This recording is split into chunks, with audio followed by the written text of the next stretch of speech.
যে বেশ কিছুদিন পর তুমি তোমার নতুন আবিষ্কারের কথা বলতে চলেছো। মহারাজ, মার্জনা করবেন, এখন বাজে কথা শোনার সময় নেই। আহা, এত কথা উঠছে কেন? কি সমস্যা তোমার বৈদ্য? মহারাজ, রাজবৈদ্যের সমস্যা আমার আবিষ্কার নিয়ে। কিন্তু কেন? আমি একটি বলবর্ধক শক্তি বৃদ্ধিকারী পাঁচন আবিষ্কার করেছি। এখানেই আমার সমস্যা। এত কিছু যন্ত্র থাকতে তুমি পাঁচন আবিষ্কার করবে কে হে? পাঁচনের বিভাগ তো আমার বিভাগ, কারণ এটির মানুষের শরীরের আর স্বাস্থ্যের সম্পর্ক আছে। তুমি এই পাঁচন আবিষ্কার করবার আগে আমার অনুমতি নিয়েছো? শোনো হে বৈদ্য, তুমি কবিরাজ হতে পারো, কিন্তু তোমাকে বলে রাখি যে কারো অনুমতি নিয়ে কোনো আবিষ্কার আজ অব্দি আমি করিনি। তুমি পাঁচন শুনে নিজের একচেটিয়া আধিপত্য খর্ব হওয়ার ভয় পাচ্ছ, কিন্তু যাতে মানুষের রাজ্যের উপকার হয় সেটাই আমার লক্ষ্য থাকে। হ্যাঁ, বৈদ্য, আমি বিজ্ঞানীর সাথে সহমত। বিজ্ঞানীর আবিষ্কার করার কাজ বিজ্ঞানী করেছে, তবে তোমার সংশয় আমি বুঝতে পারছি আর তার সমাধানও আছে আমার কাছে। তার আগে শুনি এই আবিষ্কারের নমুনা। বলো বলো বিজ্ঞানী, বলো। মহারাজ, আমি যে পাঁচন আবিষ্কার করেছি সেটা অত্যন্ত গুরুত্বপূর্ণ পাঁচন। যেই পাঁচন সেবন করবে মুহূর্তের মধ্যে তার শরীরে বাঘের মতো জোর চলে আসবে। সেই মুহূর্তে পাঁচনের প্রভাবে তার হাত পা নিষ্পিস করবে জোর দেখানোর জন্য। পুরুষ হোক বা মহিলা, সে সেই মুহূর্তে যাকে সামনে পাবে তাকে ঘুষিও মেরে দিতে পারে। হ্যাঁ মানে সে একেবারে হিতাহিত জ্ঞান শূন্য হয়ে যাবে, তাই তো? হ্যাঁ, ঠিক তাই। ওরে বাবা, মানে আমি যদি আমার গিন্নিকেই পাঁচন সেবন করাই তাহলে সে আমাকে ঘুষিও মেরে দিতে পারে? সেই মুহূর্তে সামনে দাঁড়িয়ে থাকলে নাক ফাটবার সম্ভাবনা প্রবল। কি উদ্ভট আবিষ্কার মহারাজ! এতে আমাদের সমাজের কি উপকার হবে? আমি কি এই পাঁচন রোগীকে পথ্য বা ঔষধ হিসাবে দিতে পারি? সত্যি তো, এ তো সম্ভব নয় বিজ্ঞানী। এই আবিষ্কারে আমাদের কি উপকার হবে? মহারাজ, যদি যুদ্ধ শুরু হয় তবে আহত সৈনিকদের জন্য এটি এক অব্যর্থ ওষুধ। আব, এমন যুদ্ধের কোনো সম্ভাবনা আছে বলে তো মনে হয় না। তাও তুমি যখন এটি আবিষ্কার করেই ফেলেছো, তখন এটির স্বীকৃতি তো দিতেই হবে। মহারাজ, আমার বিনীত অনুরোধ আপনার কাছে যে আমি এই পাঁচনের গুণাগুণ পরীক্ষা করে দেখব এবং যদি সন্তুষ্ট হই তারপর আপনি স্বীকৃতি দেবেন। বেশ, তো তাই হবে। বুঝলে বুঝলে বিজ্ঞানী, অত সোজা নয়। আমি সব বুঝে মতামত দিলে তবেই এটা আবিষ্কার বলে গণ্য হবে। আহা, তা গণ্যমান্য ব্যক্তিরা মতামত দিলে তবেই না আবিষ্কারের মজা। বিজ্ঞানী, তুমি অন্য কোনো যন্ত্র আবিষ্কার না করে এইসব পাঁচন আবিষ্কার করছো, তার কারণ হচ্ছে তুমি আমাকে হিংসা করছো। মহারাজ, বৈদ্যর নিজস্ব একটা সম্মান আছে, আর এখানেই বৈদ্য আঘাতটা পেয়েছে। মহারাজ, একটি বিনীত অনুরোধ আছে। বলো বলো কবি, বলো। পাঁচনের পাঁচালি হোক বন্ধ, দূর হোক আমাদের কবিরাজের দ্বন্দ্ব। মহারাজ, আমি নিজে এই পাঁচন খেয়ে দেখতে চাই, সাথে অবশ্যই বৈদ্য থাকবে। না না না না, তোমার যদি কিছু হয়ে যায় গোপাল। হ্যাঁ, সে বিষয়ে আপনি 100% নিশ্চিন্ত থাকুন মহারাজ, গোপালের কিচ্ছু হবে না। বেশ, তো তাই হবে। ওহে জ্যোতিষী। মহারাজ, পরশু সকালে একটা শুভ যোগ আছে, তখনই পরীক্ষা করা বাঞ্ছনীয়। বেশ, পরশু সকালে বিজ্ঞানীর গবেষণাগারে পরীক্ষা হবে। তারপর সবাই মিলে রাজসভায় এসে আমাকে ফলাফল জানাবেন। আজকের মতো রাজসভা তাহলে এখানেই শেষ করি। আর হ্যাঁ, আগে বৈদ্য পাচন সেবন করে দেখবে, তারপরে বাকিদের সেবন নিয়ে ভাবনা চিন্তা করা যাবে।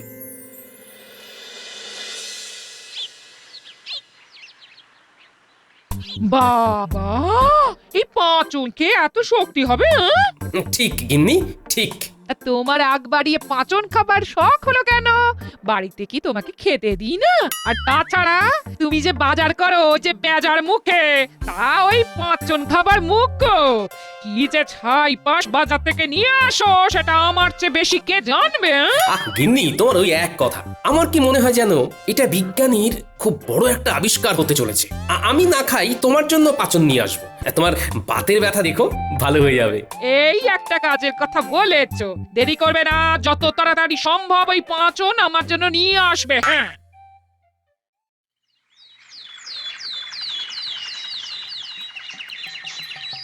উফ, এমনিতেই দেরি হয় আর এখন গিন্নি আরো আমার দেরি করে দিল উত্তর পাচনের কথা গিন্নিকে বলাটাই বড় ভুল হয়ে গেছে। এখন দিন রাত আমার কানে খালি পাচনের নামটা পড়বে। ওই শয়তান গোপাল যাচ্ছে রাজবাড়ির দিকে। আরো জোরে চল, আরো জোরে চল, একেবারে ধুলোয় পথ আর সেই সাথে গোপালকে ঢেকে দে। আরো জোরে, একেবারে গোপালের সামনে গিয়ে দাঁড়া।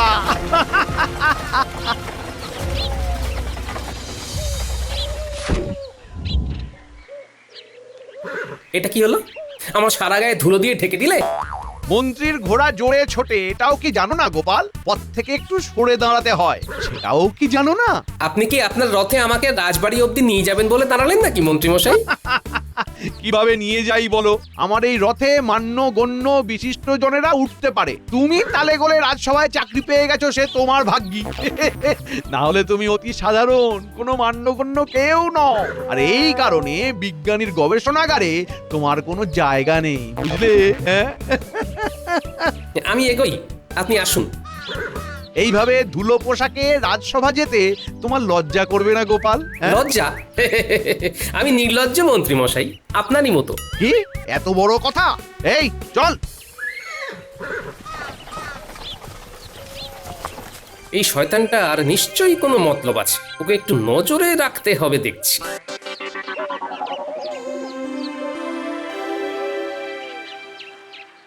মন্ত্রী, তুমি খুলে বলো না, কি বলতে চাও? মহারাজ, এই রাজ্যে আমি মন্ত্রী, প্রজাদের কাছে আমিও একজন সম্মানীয় ব্যক্তি। এইরকম একটা ভয়ঙ্কর গবেষণা কাল ঘটতে চলেছে, সেটা সামনে থেকে দাঁড়িয়ে দেখবার শুধু আমার অধিকারে পড়ে।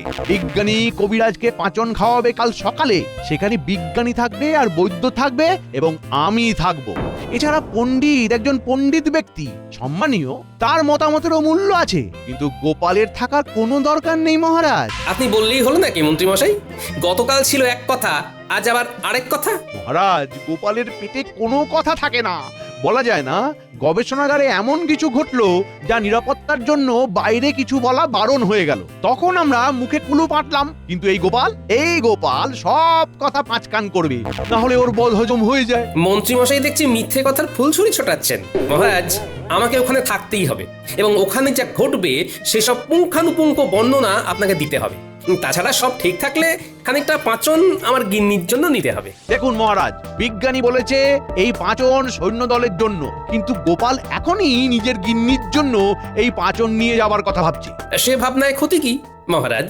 আপনি তো জানেন আমার বাড়িটাই একটি যুদ্ধক্ষেত্র, আর সেখানে আমার গিন্নি বিজয় সৈনিক আর আমি পরাজিত সৈনিক।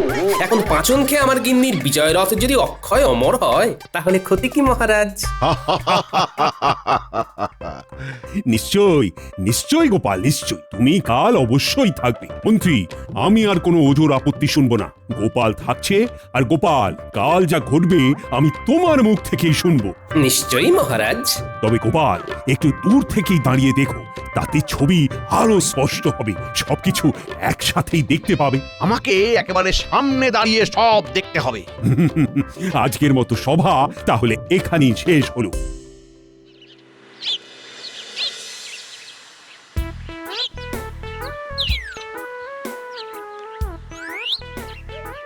ঠিক ধরেছি, মন্ত্রীর মুখে চোখে দুষ্টুমির ঝিলিক দেখেছি।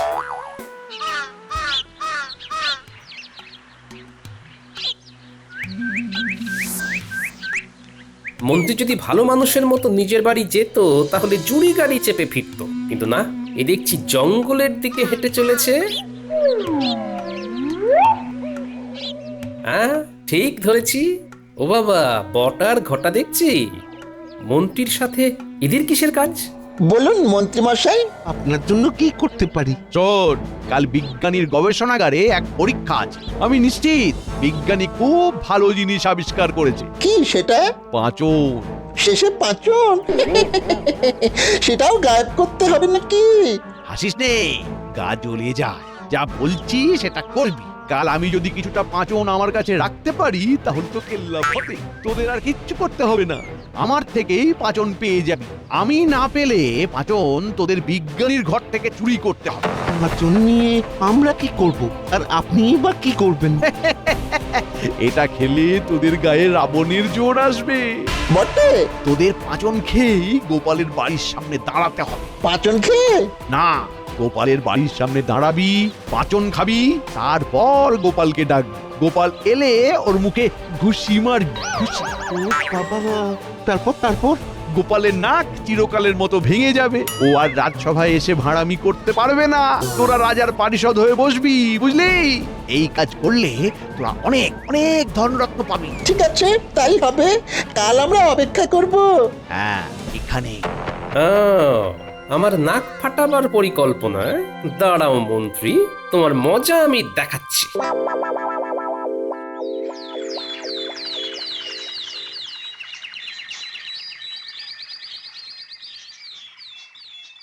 তাহলে শুরু করা যাক। এই কবিরাজ মশাই, এই সামনে রাখা পাত্রে আমার আবিষ্কারের পাঁচন আছে। পাঁচনের পরিমাণ কি এইটুকুই? না মন্ত্রী মশাই, ভিতরে একটি বিশাল বড় কড়াইয়ে পাঁচন রয়েছে। ওই পাঁচন এক যুগ থেকে যাবে, নষ্ট হবে না। বেশ বেশ বেশ, কি বুঝছো কবিরাজ? এই পাচনের পুরোটাই খেতে হবে। না না, এই দেখুন, এইটুকু পরিমাণ। এইটুকু পাচনে আমার শরীরে বাঘের চোট চলে আসবে। না না, সিংহের মতো হতে পারে। যাই হোক, আমার কিন্তু বিশ্বাস হচ্ছে না। তবু আমি এটা গিলে নেব। তা এটি খেতে কেমন? মিষ্টির তরল। হাসালে বিজ্ঞানী, হাসালে। পাচন আবার মিষ্টি তরল, হ্যাঁ? কোনোদিন কেউ শুনেছে? এটাও আমার আবিষ্কার। আপনি পান করুন, সঙ্গে সঙ্গে আপনার প্রচন্ড জোর চলে আসবে, হিতাহিত জ্ঞান থাকবে না, তবে অল্পক্ষণের জন্য। মন্ত্রীমশাই, আপনি বৈদ্যর অত কাছে যাবেন না। সে তোমাকে না ভাবলেও চলবে গোপাল। আমি মন্ত্রী, আমাকেই ভাবতে দাও না। দেখি ভালো করে। এবার পাঁচনটি গিলে ফেলুন, ভয় নেই। আরে না না, কোনো ভয় নেই, কোনো ভয় নেই। আমার বিজ্ঞানীর ওপর পুরো ভরসা আছে। বেশ।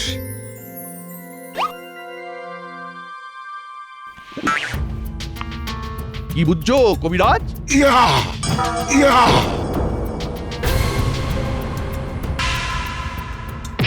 ওরে বাবারে! ও! ওরে বাবা! আমি কি করলাম? খুশিতে মন্ত্রীকে উড়িয়ে দিলে যে, আমাকেও মারবে নাকি? না, এই কবিরাজের সেই জ্ঞান এখন এসে গেছে, কিন্তু ওই প্রথম সময়টুকু কোনো হিতাহিত জ্ঞান থাকে না। বলেছিলাম বৈদ্যর সামনে থাকবেন না। কি কাণ্ড হলো বলুন? নাকটা আস্ত আছে তো?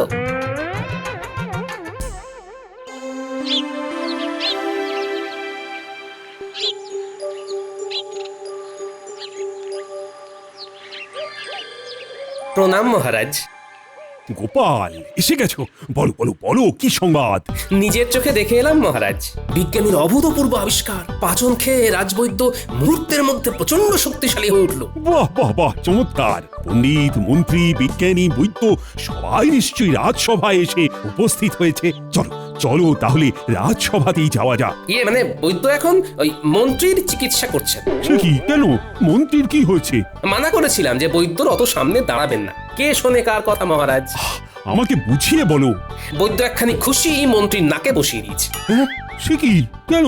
মহারাজ, এই পাচন খাবার পর আর কারো হিতাহিত জ্ঞান থাকছে না। খানিক পর যখন সে উপলব্ধি করছে, ততক্ষণে সে সামনে যাকে পাবে তাকেই ঘুষি মেরে দিচ্ছে। তবে যে এ অতি বিপজ্জনক আবিষ্কার। কিন্তু মহারাজ, তার থেকেও বিপজ্জনক খবর আছে। কি গোপাল? আগে আমার প্রাণ সংশয় হতে চলেছে যে। তোমার প্রাণ সংশয়? না না না না না, সে তো আমি বেঁচে থাকতে হতে দেব না গোপাল। তবে মহারাজ, আমি যা বলছি মন দিয়ে শুনুন।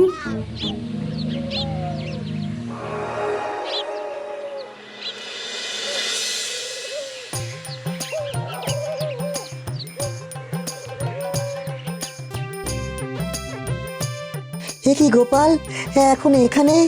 রাজসভায় যাওনি? আমি আর যেতে পারবো না, তবে মহারাজের সাথে দেখা করেছি। তুমি কিন্তু অবশ্যই রাজসভাতে যাবে।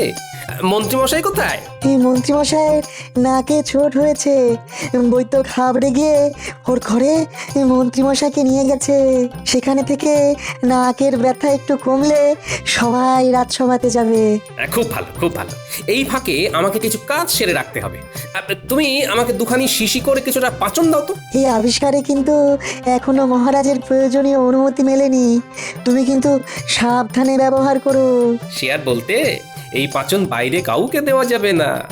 নিয়ে যাও, তবে খুব সাবধান কিন্তু, নমুনা তো দেখলে। হুম।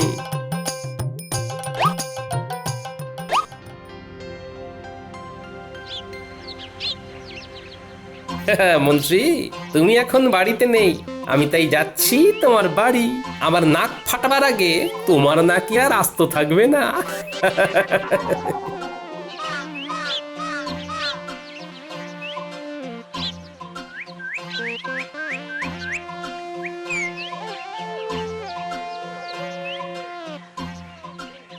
কি চমৎকার!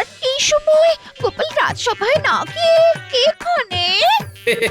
রাজসভায় তো রোজই যাই, আজকে একটু ছুটি নিলাম। ভাবলাম একবার সাক্ষাৎ করে আসি, মন্ত্রীমশাইয়ের সাথে একটু আলোচনাও ছিল। কিন্তু তিনি তো এখন রাজসভাতে আছেন নিশ্চয়। সেটাই সম্ভব, তিনি তো আমার মতো টুক করে ছুটি নেন না, তার তো অনেক কাজ। তবে আমি ভাবলাম এত বড় আবিষ্কার হলো, তিনি মনে হয় বাড়িতেই আসবেন। ও তাই নাকি? কি কি কি আবিষ্কার শুনি শুনি। অদ্ভুত মিষ্টি পাঁচন, খেলে 100 হাতির জোর হয় সঙ্গে সঙ্গে। ও বাবা, আমি খেলেও এরকম হবে বুঝি? হবে না মানে? আলবাত হবে, হতেই হবে। আমার তো মনে হয় এর চমৎকার মন্ত্রীমশাইকে একবার দেখি। কিভাবে? কোনো ব্যাপার না, মন্ত্রীমশাই যখন ঘরে আসবে তখন আড়াল থেকে মুখে ঢেলে মন্ত্রীমশাইয়ের সামনে গিয়ে দাঁড়াবেন। আড়াল থেকে কেন? তবেই তো মজা। মন্ত্রীমশাইয়ের যদি না জানা থাকে যে তার গিন্নি পাচন খেয়েছে, তাহলে আপনার শরীরের জোর দেখে একেবারে চমৎকার হয়ে যাবে। বাহ, চমৎকার! এটা কিন্তু খুব খুব সুন্দর হবে। সুন্দর বলে সুন্দর, মন্ত্রীমশাই একেবারে ধন্য ধন্য করবে। তাই হবে গোপাল, তাই হবে। আমি এখন আসি।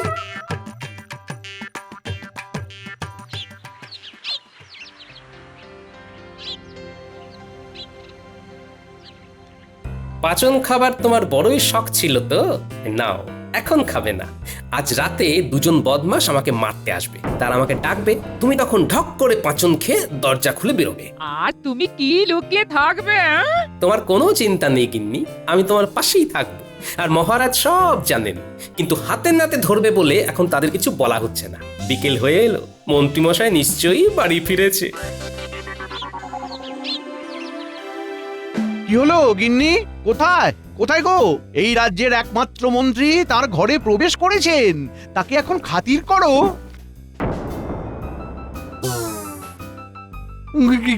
কি হলো গিন্নি? এরকম মুখ করছো কেন? ওরে বাবা, ওরে বাবারি, এই মুখ আমার বড় চেনা লাগছে। ওরে বাবা কি কি, হে ভগবান, এ আমি কি করলাম? কে তোমাকে পাঁচন এনে দিয়েছে গিন্নি? কে দিয়েছে? গোপাল যে এনে দিল আর বললো এই পাঁচজন খেয়ে তোমার সামনে দাঁড়ালে আমার জোর দেখে তুমি খুব খুব খুশি হবে। গোপাল, গোপাল, তোমার আমি শেষ দেখে ছাড়বো আজ রাতেই। ওরে বাবারি,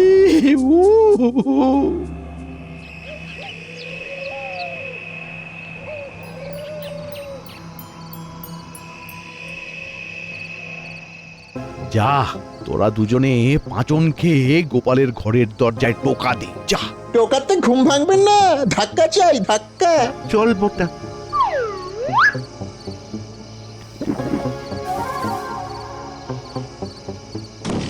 ওই যে এসে গেছে গিন্নি, তুমি পাঁচনটা খেয়ে নাও।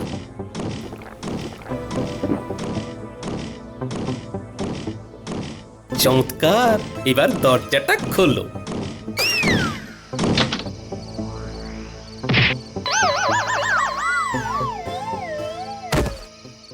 গিন্নি, তোমাকেও বাহবা দিতেই হচ্ছে। ওরে ঘটা, তোর জারি জুরি শেষ। এই হতভাগা,